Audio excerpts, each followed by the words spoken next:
All right, Barakatah Yahweh, Barakatah Yahweh Shai, Call Halal Yahweh, Bashim Yahweh Shai, Bashim Rakakwadash, double honors to the elders and apostles of Great Millstone, and salutation to you brothers that's pushing this word in truth and sincerity. This is going to be a little quick video. I was listening to this video earlier today, and just getting back, winding down. So I just wanted to do a video.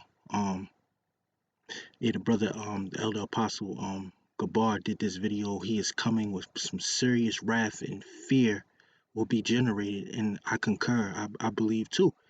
That serious wrath is coming on, and let's bring out a few scriptures. The scriptures say that the things that were written aforetime are written for our learning, and therefore that is our wisdom. Okay, that we can obtain. All right, to try to escape the ways of some of our forefathers that were destroyed of the Lord and made examples out of. But it's going to come a time where the Lord is going to generate serious fear, okay, amongst the cosmos of Israel, amongst the world of Israel. You people that call yourselves Israelites from your respective tribes, so-called Negroes, Latinos, and Native Americans.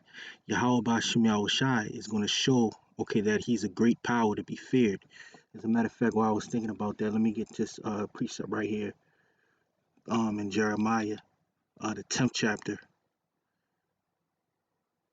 Jeremiah 10:10. It's one of my favorite scriptures. Jeremiah 10:10, it says, "But the Lord is the true power. He is a living God. He's a living power and an everlasting King. At his wrath the earth shall tremble, and the nation shall not be able to abide his indignation." All right, so this power is going to reveal himself, okay, and he's going to reveal himself by his judgment. Okay, the Lord is made known in his judgment, okay, that he's bringing upon the earth, right? And that's in the book of Psalms. Now let's read this scripture right here, 1 Peter 4:17. It says, "For the time has come that judgment must begin at the house of the Most High." Okay, meaning all of you that call yourselves Israelites, judgment is going to start there first.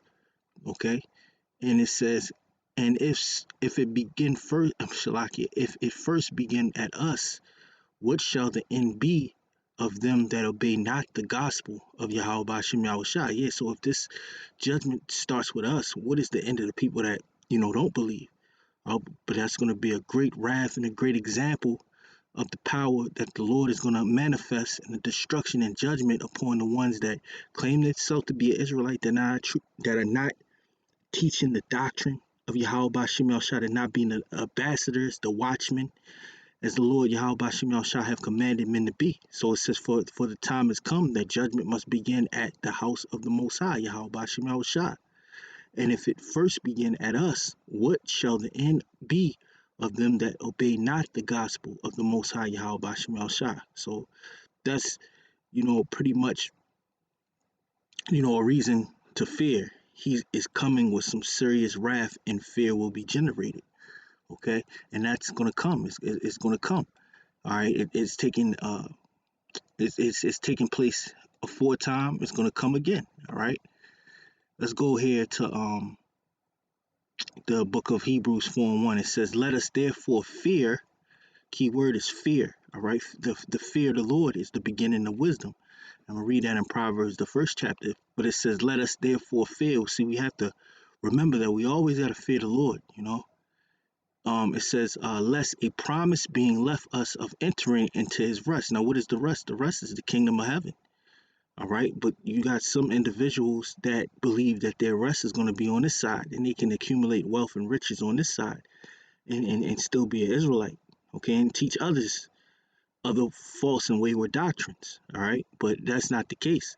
It says, "Let us therefore fear, lest a promise being left us of entering into his rest, any of you should seem to come short of it." All right, so we're not trying to come short of this rest that was promised aforetime. All right, we're trying to receive that rest. That's why the scriptures say that he that endureth until the end, the same shall be saved. So we got to suffer these other Israelite groups teaching these wayward doctrines, and but it's gonna come a time where the Lord's gonna take us up out the streets, and it's not gonna be cool to be an Israelite. Persecution is gonna come. All right, so we want to continue and endure until the end. All right. This is Isaiah 66. Matter of fact, let's go to Proverbs. Yeah, Proverbs 1 and 7 says, the fear of the Lord is the beginning of knowledge. All right. So the fear of the Lord is the beginning of knowledge. All right. And it says, but fools despise wisdom and instruction. All right. So you have fools that despise wisdom and instruction. All right. And there's fools among us. Right. The Lord is a balanced power. If you have wise men, you have fools. All right. And fools despise wisdom and instruction. All right. The instruction is to teach the word properly, all right, correctly, all right, without any other mixing any other philosophies, not adding in any other philosophies, ideologies, anything like that, man. All right. Now let's read this. I'll save 66 for last, but let's read real quick an example of the Lord's destruction. Okay, that he brought upon somebody that was wicked. In the midst of a congregation. I'll start at Joshua 7 and 10. It says, and the Lord said unto Joshua, get thee up. Wherefore liest thou thus upon thy face? Israel have sinned, and they have also transgressed my covenant which I commanded them. For they have even taken of the accursed thing, and have also stolen and dissembled also, and they have put it even among their own stuff. Therefore, the children of Israel could not stand before their enemies. Yeah. So the actions of one Israelite, okay, has affected the whole nation. Right. So the Lord is getting rid of the wicked. It says, therefore, the children of Israel could not stand before their enemies, but turned their backs before their enemies, because they were accursed. Neither will I be with you any more, except ye destroy the accursed from among you. Up, sanctify the people, and say, sanctify yourselves against tomorrow. For thus saith the Lord power of Israel, there is an accursed thing in the midst of thee, O Israel.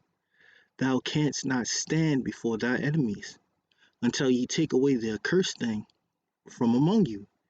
In the morning, therefore, ye shall be brought according to your tribes. And it shall be that the tribe which the Lord taketh shall come according to the families thereof, and the family which the Lord shall take shall come by household, and the household which the Lord shall take shall come man by man. And it shall be that he that is taken with the accursed thing shall be burnt with fire, he and all that he hath, because he have transgressed the covenant of the Lord, and because he have wrought folly in Israel. So this wasn't no joke, man.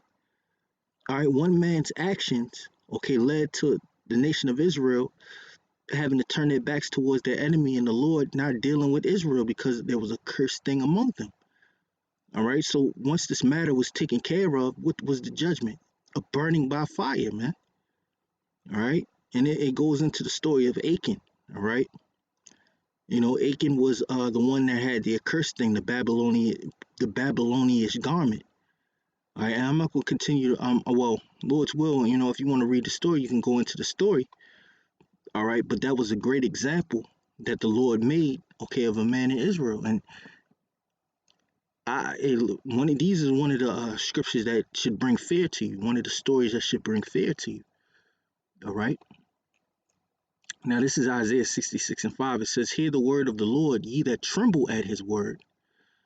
And who's going to tremble at the word of the Lord? Okay, the hopeful elect. All right. Your brethren that hated you, that cast you out for my name's sake, and the elect, the hopeful elect, what name are they coming in the name of? Yahweh Bashim Yahushai. All right. And you got other Israelite groups that say, yo, you could call on the name of the Lord anything you want. All right. And all of these other doctrines that they coming up with, you know, and they get worse and worse. They wax worse and worse. The scriptures say evil men and seducers shall wax worse and worse, deceiving and being deceived. All right. It says, let the Lord be glorified, but he shall appear to your joy. All right. So we're looking to have the Lord Yahweh Bashim Shah appear to our joy. And they shall be ashamed. And the ones that didn't listen, that didn't take heed, all right, didn't stay on the straight gate, all right, they're going to be ashamed, all right? They're going to be ashamed. It says, a voice of noise from the city, a voice from the temple, a voice of the Lord that rendereth recompense to his enemies. All right, they're going to be found enemies of the Lord. All right, and that's, you know, that's pretty much it for that video. But like I said, it's based on the video that Elder Gabar did. Um, he is coming with some serious wrath. Fear will be generated, okay? And if you're a watchman, and some of the precepts that I put was up here, but if you're a watchman, um, you're going to be watching for this, because that's an indicator that the destruction of the Lord is nigh at hand.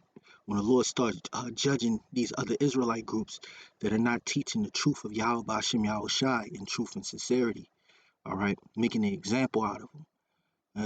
We've been waiting for this. We've been waiting to see these things happen, like what happened with Comfy, But even greater things than that was a merciful thing, But even greater things than that is going to take place. That's going to bring real fear in the cosmos of Israel. But I'm not going to keep this video that long. Lord's will, brothers, were edified. I want to give all praises to Yahweh, Ba'ashem Yahweh Shai, Ba'ashem Akakwadash, double honors to the elders and apostles of Great Millstone. Citation to you, brothers, that's pushing this word in truth and sincerity. Shalom.